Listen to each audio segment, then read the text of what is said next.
Bismillahirrahmanirrahim. Assalamualaikum warahmatullahi wabarakatuh. Alhamdulillah wassalatu wassalamu ala rasulillah wala haula wala quwwata illa billah wa ba'da. Saudara-saudari, pada kesempatan kali ini kita akan membahas taksonomi dalam asesmen pembelajaran. Ya, dengan lebih khusus kita akan mencoba mendiskusikan kesesuaian taksonomi Bloom, proses berilmu pendidikan agama Islam berdasarkan Al-Quran dan peraturan pemerintah dalam penerapannya. Oke, saudara-saudari, kita mulai bersama-sama dengan membaca basmalah. Bismillahirrahmanirrahim. Saudara-saudari, sebagaimana pada pertemuan sebelumnya kita sudah membahas tentang apa itu pengertian tes, measurement atau pengukuran, assessment atau penilaian, dan evaluation atau evaluasi. Nah, pada pertemuan sebelumnya tersebut kita sudah membahas itu, dan salah satu kesimpulan yang bisa diambil adalah bahwasanya tes adalah prosedur dalam mengukur, hasil pengukuran kemudian dinilai, hasil penilaian dijadikan pertimbangan keputusan. Contoh, tes dilakukan dengan multiple choice. Banyak yang mengatakan itu adalah pilihan ganda, tapi kalau ganda itu kan dua. Padahal pilihan-pilihannya itu adalah multiple, lebih dari dua, sehingga lebih tepat disebut dengan multiple choice. Nah, tes dilakukan dengan multiple choice. Tes tersebut untuk mengukur ketercapaian pembelajaran mata pelajaran A. Umpamanya mata pelajaran A ini akidah akhlak atau yang lain. Hasil dari pengukuran itu dinilai untuk melihat ketercapaian tujuan pembelajaran mata pelajaran A. Maka ada KKM istilahnya, kriteria ketuntasan minimal. Nah, hasil penilaian dijadikan bahan evaluasi untuk memperbaiki mata pelajaran, pendekatan, dan strategi pembelajaran, bahkan media pembelajaran mata pelajaran A. Intinya, bahwasanya ini adalah satu kesatuan yang berurutan, yang dalam rangka untuk memperbaiki baik itu materi pembelajaran, ataupun pendekatan pembelajaran, strategi pembelajaran, dan juga media pembelajaran. Nah, saudara-saudari, ini materi sebelumnya, lalu kita mencoba bagaimana cara membuat alat tes. Membuat tesnya itu bagaimana, lalu cara mengukurnya bagaimana, lalu cara menilainya bagaimana, lalu kemudian bahkan cara menilainya bagaimana. Ini menjadi satu kesatuan sistem. Satu kesatuan sistem dalam bingkai besar namanya evaluasi pembelajaran. Bahkan evaluasi pembelajaran tidak hanya materi maupun strategi maupun media pembelajaran, tapi hasil evaluasi bisa dijadikan bahan untuk memperbaiki secara umum, bahkan sistem pendidikan nasional pun didasarkan pada penilaian-penilaian, pada evaluasi-evaluasi yang dilakukan. Saudara-saudari, nah di dalam sistem besar yang namanya sistem evaluasi dalam menilai, ya karena tadi kita sudah jelaskan bahwa antara istilah measurement, pengukuran, assessment, penilaian, dan evaluasi itu adalah saling terkait, maka kita coba fokus pada assessment ini. Mengapa ada taksonomi dalam assessment? Karena assessment bertujuan menilai hasil pembelajaran yang dikategorisasikan menurut taksonomi. Assessment bertujuan menilai hasil pembelajaran yang dikategorisasikan yang dikenal dengan taksonomi. Yang paling populer taksonomi itu ada 3, yaitu kognitif, afektif, dan psikomotorik. Lalu mengapa ada taksonomi dalam pendidikan? Karena pendidikan adalah usaha sadar dan terencana untuk mewujudkan suasana belajar dan proses pembelajaran agar peserta didik secara aktif mengembangkan potensi dirinya. Nah, potensi diri siswa peserta didik. Nah, di dalam diri peserta didik manusia secara umum itu terdapat ciri-ciri yang dapat dikelompokkan menjadi 3, yaitu ranah kognitif, ranah afektif, dan ranah psikomotorik. Nah, mengenai taksonomi ini sudah banyak ilmuwan yang mencoba mengembangkannya. Yang terkenal adalah Bloom. Ini berbagai macam ilmuwan, banyak ilmuwan, tapi yang terkenal sampai sekarang dan digunakan diaplikasikan adalah Bloom. Nah, taksonomi Bloom itu muncul tahun 56 sebetulnya. Ini ada dalam buku The Taxonomy of Educational Objective, The Classification of Educational Goal. Nah, setelah 45 tahun, yaitu tahun 2001, kerangka ini direvisi oleh Anderson, Krathwohl, dan teman-temannya, yang kemudian dikenal dengan sebutan revisi taksonomi Bloom. Nah, revisi taksonomi Bloom itu adalah merevisi ranah kognitif. Ranah kognitif itu adalah meliputi kemampuan menyatakan kembali konsep atau prinsip yang telah dipelajari yang berkenaan dengan kemampuan berpikir, kompetensi memperoleh pengetahuan, pengenalan, pemahaman, konseptualisasi, penentuan, dan penalaran. Ini contohnya. Jadi C1 di kedalaman kognitif 1, level 2, kognitif 2, kognitif 3, kognitif 4, kognitif 5, dan kognitif 6. Kognitif 1 itu mengingat, yang kedua adalah memahami, 3 menerapkan, 4 menganalisis, 5 mengevaluasi, dan 6 menciptakan. Contohnya, mengetahui istilah tentang Asmaul Husna, mengetahui fakta penerapan Asmaul Husna. Yang kedua, contohnya menentukan metode atau prosedur, memahami prosedur, memahami metode, memahami konsep, memahami prinsip. Contoh yang C3, menggunakan grafik, menggunakan bagan, menggunakan konsep, menggunakan kaidah, prinsip.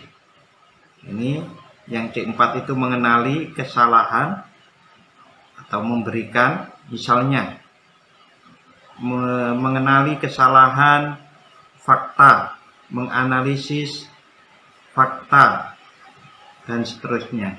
Begitu juga yang C5, misalnya menilai berdasarkan norma internal, misalnya hasil karya, menghasilkan. Yang C6 menghasilkan klasifikasi, menghasilkan karangan atau menghasilkan teori, menyusun laporan, menyusun rencana, menyusun skema, dan seterusnya seperti itu.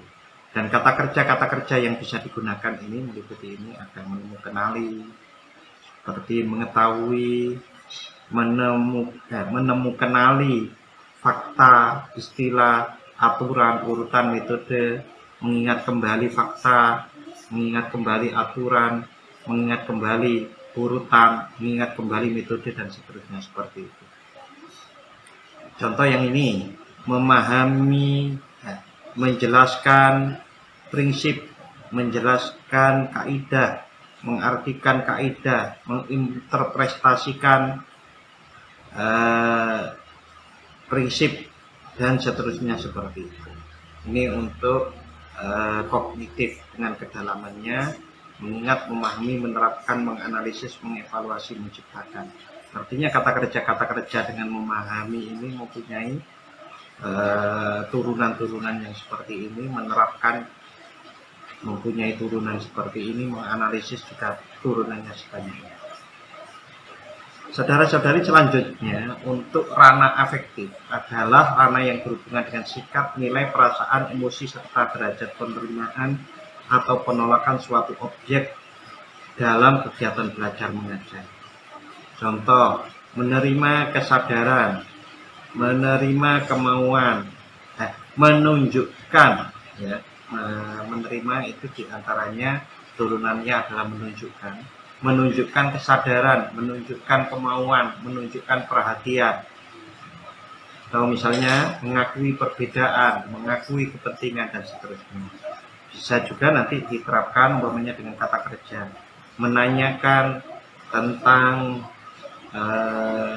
makna surat Al-Ikhlas, memilih surat Al-Ikhlas, dan seterusnya seperti itu. Begitu juga yang kedalaman afektif, A1 ini afektif 2, afektif 3, afektif 4, dan afektif 5.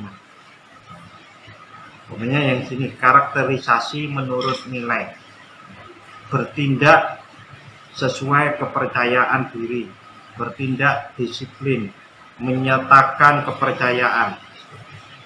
Nah, untuk yang ranah psikomotorik, ini psikomotorik B1, B2 sampai B5, dan meniru, manipulasi, presisi, artikulasi, dan naturalisasi.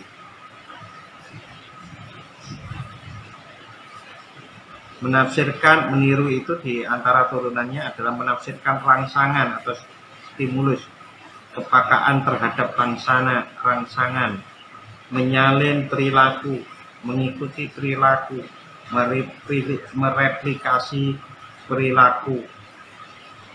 Lalu yang manipulasi itu membuat kembali metode atau membuat kembali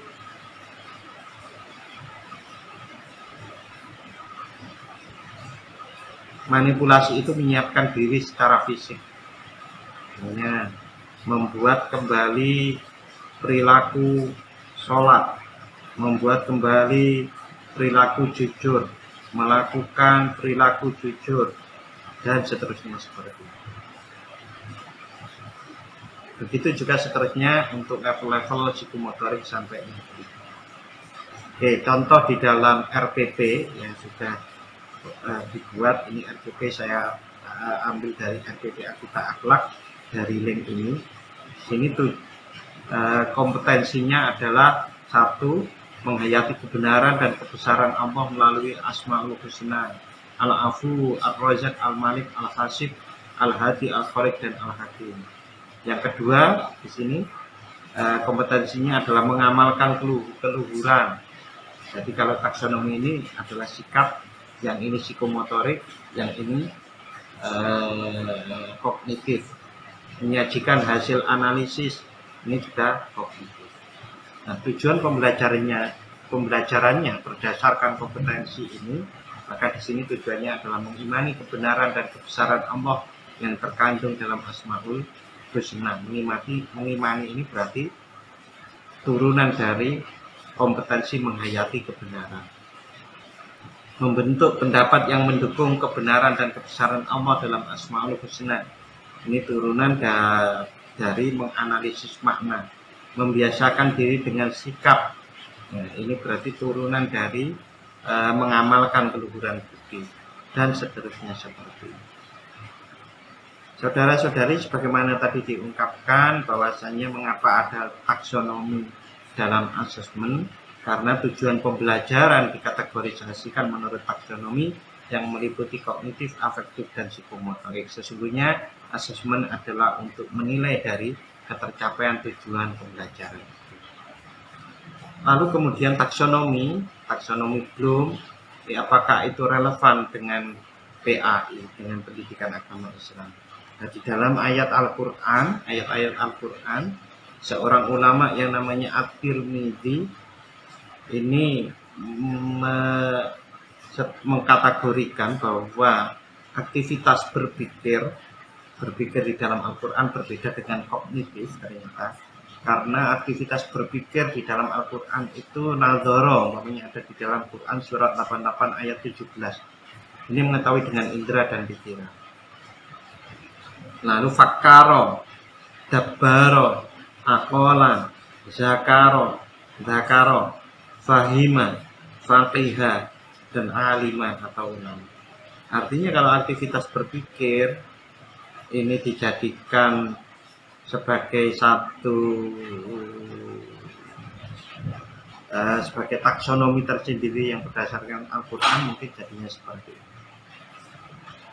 Tapi memang tidak di setiap jenjang yang akan bisa menerapkan ini. Tentu kalau kita berharap di anak-anak yang masih sekolah dasar maupun menengah sampai kedalaman 5, 6, 7 kan masih sulit. Nah, kemungkinan kedua, apakah bisa kita pakai dengan istilah-istilah di dalam Al-Quran yang menjelaskan tentang ada as-sadr, al-qalb, al-fu'ad, dan ulul albab. Ini kalau kita jadikan taksonomi nanti ada 4 seperti ini.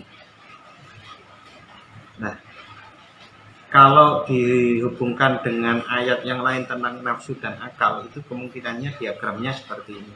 Jadi ada sodor, dada, hati kecil dan nurani atau fitrah ini. Yang kanan itu lebih dipengaruhi dengan akal, yang ke kiri artinya semakin menjauh dari taksonomi ini ya, katakanlah taksonomi PAI ini, maka semakin menjauh kalau dipengaruhi oleh nafsu. Tapi kalau dipengaruhi akal akan semakin ke kanan, semakin baik. Nah, sodr, qalb, fuad, ulul albab ini bisa ditelusuri melalui Quran surat ini. Quran surat 114 ayat 5 ataupun Quran surat 2 ayat 44. Yaitu di sini ada yang hafal ilmu pengetahuan tapi masih tergoda keinginan dunia, syahwat dan lain-lain, itu baru sodr. Nah, kalau di sini mengamalkan ilmu, tadabbur, tafakur, yakin, menuntun hati, kesabar dan syukur. Kalau fuad itu pengalaman beramal, teranugerahi ihsan, membuktikan kebenaran ayat-ayat Al-Quran. Lub yang biasanya kita sebut dengan ulul albab ini, itu bisa membuktikan tauhid, anugerah barokah, mendapatkan anugerah barokah, teranugerahi rasa takut kepada Allah, rasa harap, tawakal dan cinta. Kalau dikontekskan dengan UII, kita mengenal ada berilmu amaliyah, beramal ilmiah, tafak, hanya dua ini. Sesungguhnya kalau menurut saya, setelah berilmu amaliyah, beramal ilmiah, itu bisa dilanjut menjadi tafakur ihsannya dan tawakal tauhidiyah. Nanti ini akan kedalaman ini tercapai pada dua yang akhir ini ya, yaitu tafakur ihsannya dan tawakal tauhidiyah. Nah, kalau ini sebuah ilustrasi, kalau seseorang itu masih di sodr, itu masih berdiri, keakuannya masih tumbuh tinggi. Kalau qalb itu ada di rukuk, lalu fuad itu ada di duduk, lalu kalau lub itu ada di sujud. Nah, semakin berisi, semakin dalam kedalaman taksonominya ini, maka semakin menunduk, semakin mempunyai hati yang menunduk, egonya tidak menunduk. Itu saudara-saudari. Jadi ada dua kemungkinan untuk taksonomi PAI bisa dikembangkan ke depan menurut saya, berdasarkan bahasa atau istilah aktivitas berpikir di dalam Al-Quran yang berbeda di level ini, maupun atau ini dibagikan menjadi satu. Masih perlu pemikiran yang sangat panjang. Nah, saudara-saudari bisa memberikan ide-idenya untuk memperkaya ini. Oke, saudara-saudari, lalu bagaimana penerapan dari taksonomi Bloom itu di sekolah-sekolah? Penerapannya dulu pada tahun 2014 ada aturan Permendikbud tentang penilaian hasil belajar oleh pendidik pada pendidikan dasar dan menengah. Tapi saat ini sudah dirubah menjadi aturan Permendikbud tahun 23 tahun 2016 tentang standar penilaian pendidikan. Sesungguhnya tidak jauh berbeda, hanya pada yang tahun 2014 ini lebih detail. Nah, penilaian ini meliputi sikap spiritual, kompetensi sikap sosial, kompetensi pengetahuan, dan kompetensi keterampilan. Ini berbeda dengan yang ada di tahun 2016 ini. Itu hanya menyebutkan sikap, pengetahuan, dan keterampilan, karena spiritualitas itu adalah masuk di ranah sikap. Yang ini lebih sederhana, tapi isinya kalau dikembangkan hampir sama dengan seperti itu di aturan yang sebelumnya. Oke, saudara-saudari, dari sini banyak hal yang menurut saya yang perlu dipahami, tapi dalam sesi ini Anda fokus pada bagaimana ranah di dalam penilaian pembelajaran atau asesmen pembelajaran itu ada tiga: kognitif, afektif, dan psikomotorik. Tentu ini mempunyai pengaruh. Pengaruhnya apa? Nanti akan kita bahas di pertemuan-pertemuan selanjutnya. Ya, yang secara sederhana yang namanya kalau tujuan pembelajarannya itu adalah bersifat kalau tujuan pembelajarannya bersifat kognitif, maka cara penilaiannya juga harus bersifat kognitif. Begitu juga kalau tujuannya pembelajarannya adalah bersifat afektif, maka asesmen pembelajaran penilaiannya pembelajaran juga bersikap afektif. Begitu juga psikomotorik. Contoh yang paling sederhana, kita tidak bisa menilai ketercapaian ketercapaian sujud, bagaimana sujud tanpa kita mengamati seorang murid peserta didik dengan praktek bagaimana melaksanakan sujud itu sendiri. Artinya tujuan pembelajaran itu harus dinilai dengan sesuai dengan ranahnya, jadi bersambung. Oke, untuk tugas saudara-saudari di Zoom, di asinkronnya itu adalah bagaimana pendapat Anda, apakah yang saya sebut ada dua tadi, aktivitas berpikir sebagai domain PAI, lalu juga ada istilah Soder Call Law, itu sudah relevan enggak kalau dibandingkan dengan penerapannya yang kita lihat dari undang-undang itu. Oke, apakah ranah kognitif, ranah taksonom kognitif, afektif, dan psikomotorik yang digagas oleh Bloom dan yang dipakai di Indonesia itu sudah relevan untuk mensukseskan pembelajaran pendidikan agama Islam kalau dibandingkan dengan aktivitas berpikir, aktivitas berilmu tadi yang ada 8 maupun ada 4 ranah Soder, Kolok, Fuad, dan Rub tadi. Oke, silakan didiskusikan dan nanti silakan dipresentasikan masing-masing wakil kelompoknya dan kemudian kita lanjut secara umum. Itu saudara-saudari, agak sedikit berat diskusi kita pada sesi kali ini, jadi mudah-mudahan bisa dipahami dan bisa bermanfaat. Terima kasih. Alhamdulillahirrahmanirrahim. Wassalamualaikum warahmatullahi wabarakatuh.